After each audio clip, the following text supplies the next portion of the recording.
لا إله إلا الله محمد رسول الله عليه صلاة الله وآله والأحبة.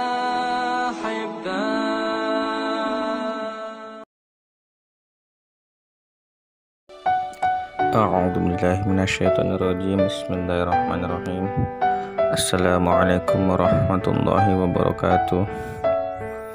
Diberitahukan kepada seluruh ahbab yang ada di seluruh Indonesia khususnya dan umumnya seluruh dunia, bahwasanya orang tua kita, syura kita, guru kita, panutan kita, Bapak Haji Cecep Firdaus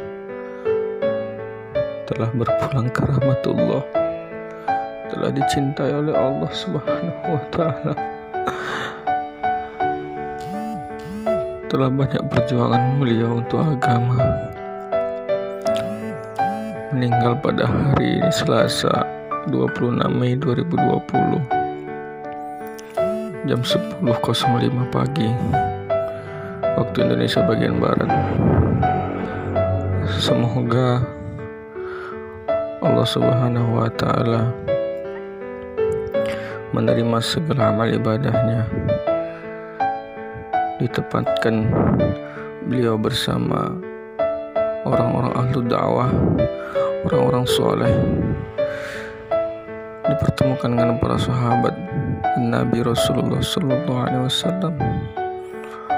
Untuk kita ahbab Indonesia khususnya, diharapkan untuk mari sama-sama kita melaksanakan sholat gaib di tempat kita masing-masing. Semoga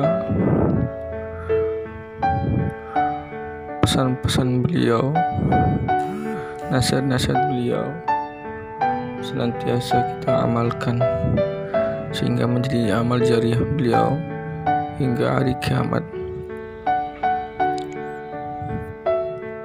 Assalamualaikum warahmatullahi wabarakatuh. Nabi Syuaib diutus oleh Allah.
Kita dengan hina, hadirin yang mulia. Sekarang kita ikut-ikutan kepada orang kafir, sibuk kerja, sibuk dagang, sibuk bertani untuk memenuhi keperluan hidup pasal perkara makan, minum, itu kecil. Bukan kerjaan ini umat. Umat ini kerjanya adalah tanggung jawab kepada agama, ajak manusia kepada agama, ajak manusia kepada taat kepada Allah Subhanahu wa taala. Maka pasti Allah akan muliakan kita, Allah akan tinggikan kita.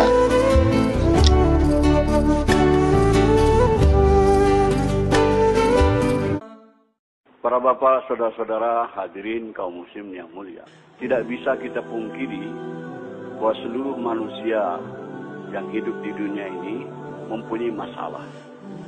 Orang miskin punya masalah, orang kaya pun punya masalah juga. Orang yang tidak punya uang masalah, orang yang banyak uangnya pun masalah juga. Orang yang tinggal di kampung masalah, orang yang tinggal di kota-kota besar juga bermasalah juga. Orang yang tinggal di negeri yang miskin bermasalah, tapi orang yang tinggal di negeri-negeri yang kaya juga bermasalah. Jadi rakyat biasa masalah, jadi pejabat penguasa juga masalah. Kalau dalam ketentaraan, kopral bermasalah, jenderal pun bermasalah juga. Tidak bisa dipungkiri. Orang yang belum kawin punya masalah, yang sudah kawin pun masalah juga. Yang belum punya anak masalah, yang sudah punya anak banyak pun masalah juga. Yang tinggal di gubuk bermasalah, tapi yang tinggal di rumah-rumah mewah juga bermasalah juga. Allah Subhanahu wa taala mengutus Rasulullah sallallahu alaihi wasallam untuk menyelesaikan segala masalah manusia. Masalah manusia dunia maupun masalah di akhirat. Apa yang dibawa oleh Rasulullah untuk menyelesaikan masalah manusia bukan membawa kekuasaan, bukan bawa jabatan, bukan bawa harta kekayaan, tapi yang dibawa oleh Nabi adalah agama. Jadi agama ini diturunkan oleh Allah untuk menyelesaikan masalah-masalah manusia. Siapa yang mau mengamalkan agama, mentaati Allah, ikut cara Rasul, masalahnya akan diselesaikan oleh Allah Subhanahu wa taala. Orang miskin kalau mau selesai masalahnya, tidak perlu jadi kaya. Sebab jadi orang kaya belum tentu selesai masalah. Tapi kalau orang miskin ikut agama, amalkan agama, pasti diselesaikan oleh Allah masalahnya. Setiap kita ingin kepada kehidupan yang baik, keadaan yang baik, ini akan tercapai dengan agama. Allah Subhanahu wa taala berfirman dalam Al-Qur'an, "Man 'amila shalihan min dzakarin aw unsa wa huwa mu'min, fala yuhyiyannahu hayatan thayyibah." Barang siapa yang beramal soleh, yaitu taat kepada Allah dengan cara Rasul, baik laki-laki maupun perempuan, dan dia beriman, kami akan berikan kepadanya kehidupan yang baik. Kehidupan yang baik akan datang kepada kita bukan dengan harta, bukan dengan kekayaan, bukan dengan kemewahan, tapi dengan agama. Kalau kita amalkan agama dalam kehidupan kita ini, semua masalah kita diselesaikan oleh Allah Subhanahu wa taala. Begitu juga kehidupan kita bermasyarakat, bernegara, kalau ingin masalah-masalah selesai dari masalah masyarakat, masalah kenegaraan dan sebagainya, agama juga. Allah berfirman dalam Al-Qur'an, "Walau anna ahlal qura amanu wa taqaw la fatahna 'alaihim barakatin minas sama'i wal ardh." Andai kata penduduk suatu negeri itu iman dan takwa kepada Allah, kami akan bukakan kepadanya pintu keberkahan daripada langit dan bumi. Kemakmuran, kesejahteraan, keamanan akan tercipta dengan agama, dengan taat kepada Allah Subhanahu wa taala. Maka Rasulullah SAW berjuang mati-matian memahamkan kepada umat betapa penting agama ini. Betapa penting agama ini untuk menyelesaikan masalah. Sebab manusia terkeliru, tertipu. Mereka yakin dengan yang zahir, disangkanya dengan berharta, dengan berkekayaan, dengan berjabatan, dengan pangkat, kehidupan akan nyaman. Tidak, hadirnya mulia. Fir'aun kaya raya, jabatannya tinggi, tapi tidak taat kepada Allah, bermasalah kehidupannya. Karun kaya raya, orang terkaya di dunia ketika itu, tapi tidak mau taat kepada Allah, bermasalah hidupnya. Namrud juga raja dunia, dia tidak taat kepada Allah, bermasalah kehidupannya. Semua masalah-masalah datang kepada kita dari dia taat kepada Allah Subhanahu wa taala. Bukan karena pendapatan kecil, bukan karena miskin, bukan. Yang menyusahkan kehidupan kita ini adalah dosa-dosa kita sendiri. Hadirin, di Jakarta ada ungkapan kata gubuk derita. Maksudnya karena tinggal di gubuk hidup menderita. Sebetulnya yang bikin menderita bukan gubuknya, tapi dosa-dosanya hadirnya. Orang yang berdosa itu walaupun tinggal di gedung yang mewah, tetap hidupnya akan gelisah, hadirin yang mulia. Ketahuilah hadirin yang mulia, semua kesusahan yang datang kepada kita ini akibat daripada dosa-dosa kita. Allah Subhanahu wa Ta'ala memberikan contoh yang gamblang dalam Al-Quran. Nabi Ibrahim alaihissalam dapat cobaan, kena hukuman bakar oleh Namrud, dimasukkan ke dalam api selama kurang lebih 40 hari 40 malam. Tapi karena Nabi Ibrahim orang yang taat kepada Allah, orang mengamalkan agama, di dalam api dibahagiakan oleh Allah Subhanahu wa Ta'ala. Sejuk, nyaman, sejahtera, dapat makan, dapat minum. Masa digubuk menderita? Nabi Ibrahim dalam api tidak menderita, hadirin, karena bersih daripada dosa. Andai kata hidup kita lurus taat kepada Allah, dalam gubuk pun akan dibahagiakan oleh Allah Subhanahu wa Ta'ala. Hadirin yang mulia, ini harus kita camkan, tanamkan dalam hati kita keyakinan dan beritahu dunia bahwa kebahagiaan bukan dalam kebendaan, bukan dalam kekuasaan, tapi dalam taat kepada Allah. Siapa yang tidak taat kepada Allah akan celaka hidupnya, dunianya apalagi akhiratnya. Kita bertanggung jawab atas perkara ini. Setelah Rasulullah SAW wafat, tidak akan ada lagi kedam Nabi ke dunia yang memberikan peringatan kepada manusia. Kita selaku umat Nabi Muhammad SAW beritahu kepada dunia supaya manusia ini selamat. Hanya dengan ikut cara Rasulullah, kehidupan kita akan aman, akan tentram, akan sejahtera, akan bahagia. Maaf hadirin, hidup kita bukan akan bahagia dengan modern, dengan ikut barat. Tidak ada janji Allah Subhanahu wa Ta'ala. Tapi kalau kita ikut cara Rasulullah, janji Allah ada di situ. Allah akan berikan kepada kita kesuksesan, kebahagiaan. Maka kita beritahu perkara ini. Hadirin yang mulia, Allah Subhanahu wa Ta'ala berfirman dalam hadis qudsi, "Ya ibadi, ana urid anta turid, wala yaqulu illa ma urid." Wahai hambaku, aku punya keinginan, kamu pun punya keinginan, tapi akan berlaku keinginan aku, kata Allah, bukan keinginan kamu.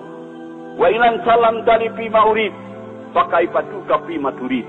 Kalau kamu tunaikan keinginan-keinginan aku, maka aku akan tunaikan segala keinginan-keinginanmu. Tetapi kamu kalau tidak mau menunaikan keinginan aku akan susahkan engkau dalam menunaikan keinginan-keinginanmu. Dan yang akan berlaku adalah keinginan aku, kata Allah. Jadi hadirin, metode, teknik supaya keinginan-keinginan kita tercapai. Kita ingin bahagia, ingin sejahtera, ingin aman, ingin tentram. Caranya adalah tunaikan keinginan Allah. Tunaikan keinginan Allah. Kalau kita tunaikan keinginan Allah, segala keinginan-keinginan kita akan ditunaikan oleh Allah Subhanahu wa Ta'ala. Allah Subhanahu wa Ta'ala, pencipta kita, pencipta alam semesta semuanya. Dia yang berkuasa, hadirin. Allah berkuasa membahagiakan hambanya walaupun dalam gubuk. Allah berkuasa membahagiakan hambanya walaupun dalam kemiskinan. Allah berkuasa juga menyusahkan hambanya walaupun dalam istana. Allah berkuasa menyusahkan hambanya walaupun di tengah kekayaan, kaya raya. Hadirin, hanya dengan jalan taat kepada Allah. Apa keinginan Allah tadi, hadirin? Allah tidak minta diberi makan, diberi minum. Allah ingin supaya agamanya diamalkan. Kalaulah kita mengamalkan agama Allah, apa yang kita inginkan, keamanan, ketentraman, kesejahteraan, kebahagiaan akan datang kepada kita. Ini janji Allah Subhanahu wa Ta'ala.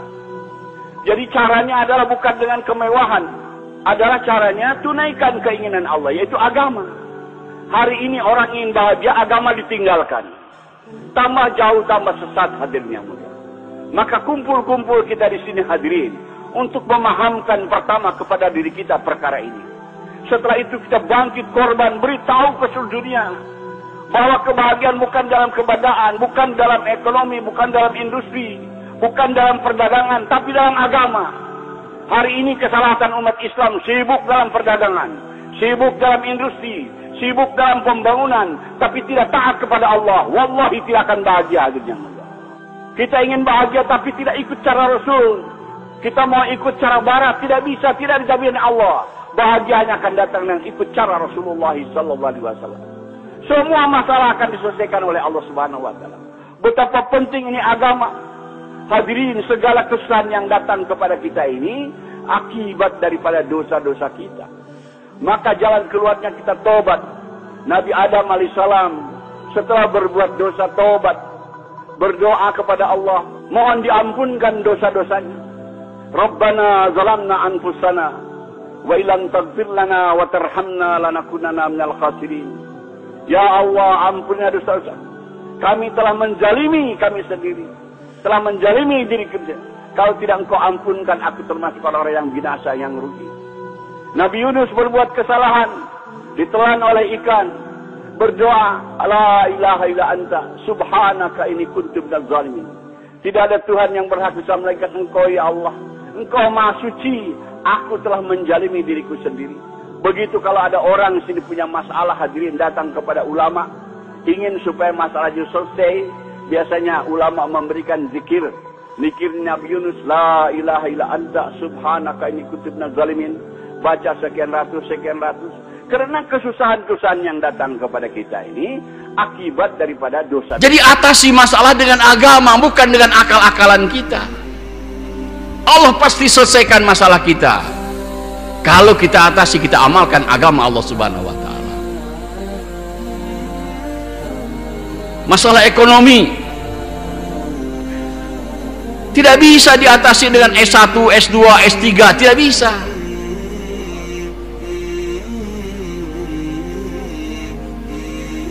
Di zaman Rasulullah, kalau ada daripada keluarga Nabi atau keluarga sahabat mengadukan masalah kesulitan ekonomi, Nabi sebagai penyelesaian membacakan ayat wa'mur ahlaka bis-shalah wastabir 'alaiha la nas'aluka rizqan nahnu narzukuka wal 'aqibatu littaqwa. Perintahkan kepada keluargamu untuk sholat dan bersabar atasnya, jangan sekali dua kali. Perintahkan terus, ajak lagi. Kami tidak minta rezeki daripada kamu, kamilah yang memberikan rezeki kepada kamu. Wal aqibatu littaqwa, dan akibat yang baik bagi orang-orang yang takwa. Ini cara Rasulullah menyelesaikan ekonomi, hadirin yang mulia. Kalau sebagian besar umat Islam tidak sholat, walaupun kita punya jago-jago ekonomi S4, S5, nggak bakal beres hati. Agama penyelesai masalah. Masalah dunia dan masalah akhirat hanya dapat diselesaikan dengan agama. Nah, untuk datangnya agama inilah kita bermujahadah, keluar jalan Allah, belajar agama, bagaimana seperti para sahabat radhiyallahu anhum belajar agama. Orang tidak paham karena sekarang fokusnya uang, mau kerja kalau ada hasilnya uang. Dengan kita keluar di jalan Allah nih hadirin, bukan dapat uang, kita korban uang. Tetapi hasilnya bukan Allah kasih uang, Allah kasih agama. Kalau agama sudah wujud dalam kehidupan kita, masalah diselesaikan oleh Allah Subhanahu wa Ta'ala. Maka maksud kita kumpul-kumpul di sini hadirin ya, dengar targib-targib, bayan-bayan, nasihat-nasihat daripada para masyayikh, intinya maksudnya supaya kita mau keluar jalan Allah Subhanahu wa Ta'ala. Insyaallah siap semua hadirin insyaallah. Jadi jangan kita hadir di sini hanya sekadar dengar bayan, dengar ceramah, tapi pasang niat untuk dapat manfaat daripada perkumpulan dan berkah ini adalah kita keluar jalan Allah Subhanahu wa Ta'ala 4 bulan, 40 hari, 1 tahun dan sebagainya.